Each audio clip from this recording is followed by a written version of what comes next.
গুরুদেব, আমি একটা কথা খুব সত্যি করে বলতে চাই।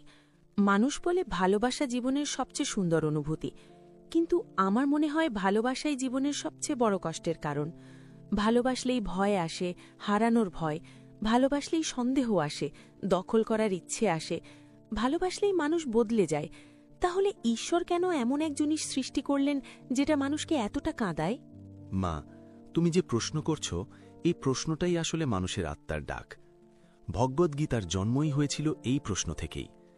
কুরুক্ষেত্রের ময়দানে অর্জুন অস্ত্র নামিয়ে রেখেছিল, কারণ তার সামনে ছিল ভালোবাসার মানুষ, গুরু, ভাই, আত্মীয়। সেখানেই শ্রীকৃষ্ণ বুঝিয়েছিলেন, ভালোবাসা যদি সত্য বোঝা না যায়, তাহলে তা ধর্মকেও দুর্বল করে দেয়।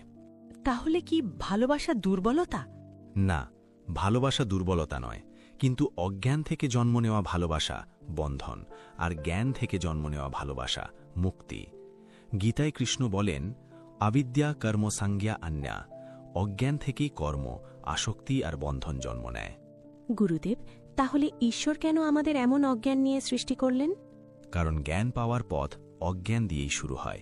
যদি প্রশ্ন না থাকত, যদি কষ্ট না থাকত, যদি ভালোবাসায় ব্যথা না লাগত, তাহলে মানুষ কখনো ঈশ্বরকে খুঁজত না। ভালোবাসা হলো সেই আগুন যেখানে মানুষ পুড়ে প্রশ্ন করতে শেখে, আমি কে, আমি কেন কষ্ট পাচ্ছি। কিন্তু ঈশ্বর তো সর্বশক্তিমান। তিনি চাইলেই এমন ভালোবাসা দিতে পারতেন না যেখানে কষ্ট নেই? যেখানে কষ্ট নেই সেখানে চেতনা জাগে না।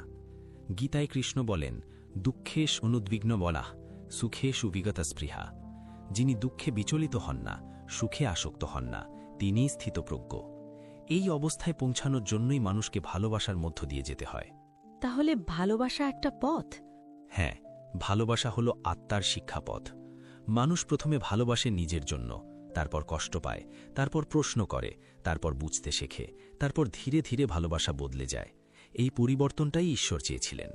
কিন্তু গুরুদেব, মানুষ তো বেশিরভাগ সময় এই পরিবর্তনে পৌঁছতে পারে না। তারা কষ্টেই আটকে যায়।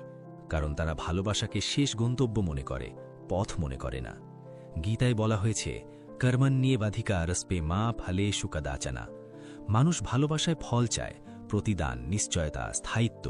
কিন্তু ঈশ্বর ভালোবাসায় শিক্ষা দেন, ত্যাগ, ধৈর্য, সমর্পণ। তাহলে মানুষ যে বলে, আমি তোমাকে ভালোবাসি, এই ভালোবাসা কি সত্য নয়? এটা সত্য, কিন্তু আংশিক সত্য। মানুষ আসলে বলে, তুমি আমাকে যেভাবে অনুভব করাও, আমি সেই অনুভূতিকে ভালোবাসি। আর ঈশ্বর বলেন, তুমি যেমনই হও, আমি তোমাকে ভালোবাসি। এই দুইয়ের পার্থক্য বুঝতে না পারলেই কষ্ট শুরু হয়। তাহলে ঈশ্বরের ভালোবাসা কেমন? ঈশ্বরের ভালোবাসা হল অস্তিত্ব। গীতায় কৃষ্ণ বলেন, আহম বীজ প্রদাহ পিতা। আমি সকলের পিতা। পিতা সন্তানের কাছে কিছু চায় না, সে শুধু সন্তানের বিকাশ চায়। তাহলে মানুষের ভালোবাসায় কেন এত অধিকার বোধ? কারণ মানুষ নিজেকে অসম্পূর্ণ মনে করে। অসম্পূর্ণ মানুষ ভালোবাসাকে ব্যবহার করে পূর্ণ হতে, আর ঈশ্বর সম্পূর্ণ, তাই তার ভালোবাসা নিঃস্বার্থ। গুরুদেব, তাহলে কি মানুষকে ভালোবাসা উচিত নয়? না, মানুষকে ভালোবাসতেই হবে, কিন্তু ঈশ্বরের দৃষ্টিতে। গীতায় বলা হয়েছে, সর্বভূতে হিতে রতা। যে সকল প্রাণীর মঙ্গলে রত থাকে সেই প্রকৃত যোগী। মানুষকে নিজের সুখের জন্য নয়, তার আত্মার যাত্রার সঙ্গী হিসেবে ভালোবাসতে হয়। কিন্তু যখন প্রিয় মানুষ চলে যায়, তখন এই দর্শন মনে থাকে না। ঠিক সেই মুহূর্তটাই সবচেয়ে গুরুত্বপূর্ণ, কারণ তখন ঈশ্বর প্রশ্ন করেন, তুমি কি মানুষটাকে ভালোবেসেছিলে, নাকি তোমার আশা আকাঙ্ক্ষাকে? এই প্রশ্নের উত্তরই মানুষকে ভাঙে বা গড়ে। তাহলে বিচ্ছেদও ঈশ্বরের পরিকল্পনার অংশ? হ্যাঁ, সব সম্পর্ক স্থায়ী হলে মানুষ কখনো ঈশ্বরের দিকে তাকাত না।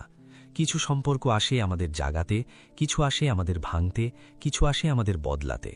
এখন বুঝতে পারছি গুরুদেব, ভালোবাসা আসলে পরীক্ষা। পরীক্ষা নয় মা, প্রস্তুতি। ভালোবাসা মানুষকে শেখায় কিভাবে আঁকড়ে না ধরে ভালোবাসতে হয়। এই শিক্ষা ছাড়া ভক্তি সম্ভব নয়। তাহলে ভালোবাসার চূড়ান্ত রূপ কি? ভালোবাসার চূড়ান্ত রূপ হল সমর্পণ, যেখানে তুমি কাউকে ধরে রাখো না, শুধু ঈশ্বরের হাতে তুলে দাও। এই কারণেই ঈশ্বর ভালোবাসা সৃষ্টি করেছেন, যাতে মানুষ ধীরে ধীরে আমি থেকে তিনিতে পৌঁছায়। গুরুদেব, আজ মনে হচ্ছে আমার সব কষ্টই আমাকে ঈশ্বরের কাছে আনতে চেয়েছে। ঠিক তাই মা, ভালোবাসা কখনো বৃথা যায় না। যদি মানুষ না পাও, ঈশ্বর পাও, আর ঈশ্বর পাওয়াই জীবনের পরম লক্ষ্য।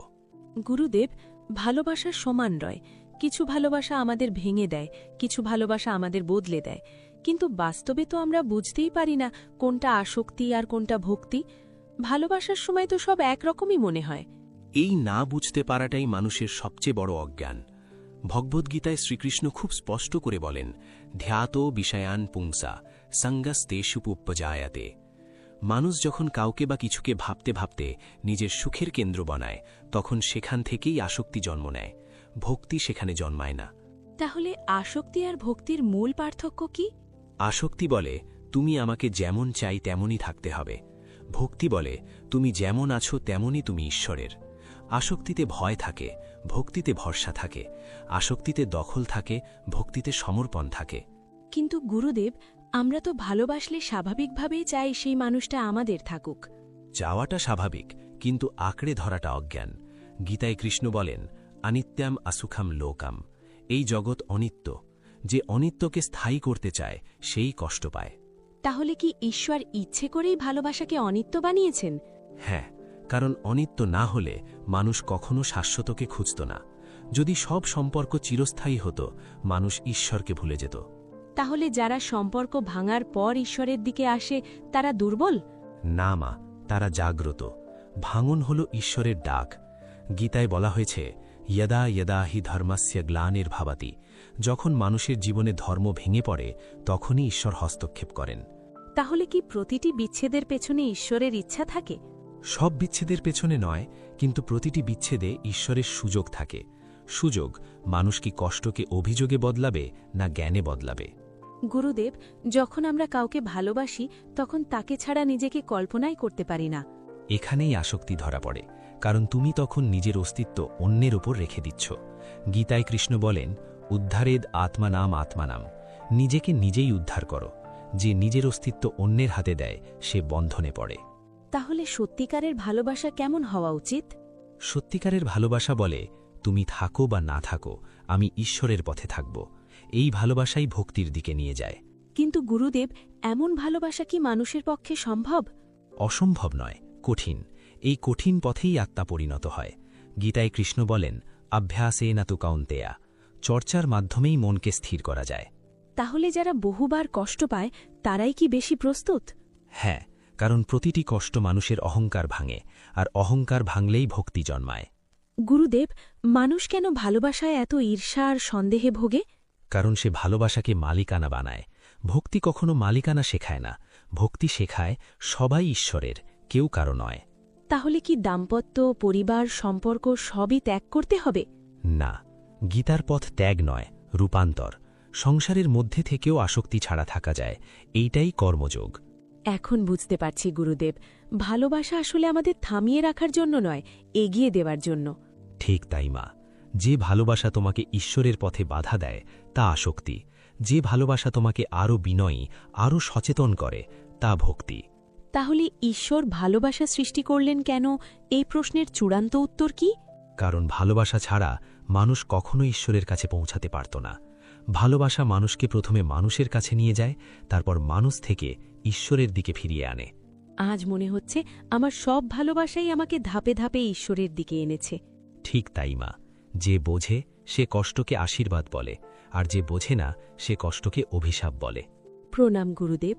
আজ মনে হচ্ছে ভালোবাসা আর কষ্ট দুটোই ঈশ্বরের পথ। আশীর্বাদ মা। যে ভালোবাসাকে বুঝে ফেলে সে আর কখনো হারায় না, সে শুধু রূপ বদলে ঈশ্বরকে পায়।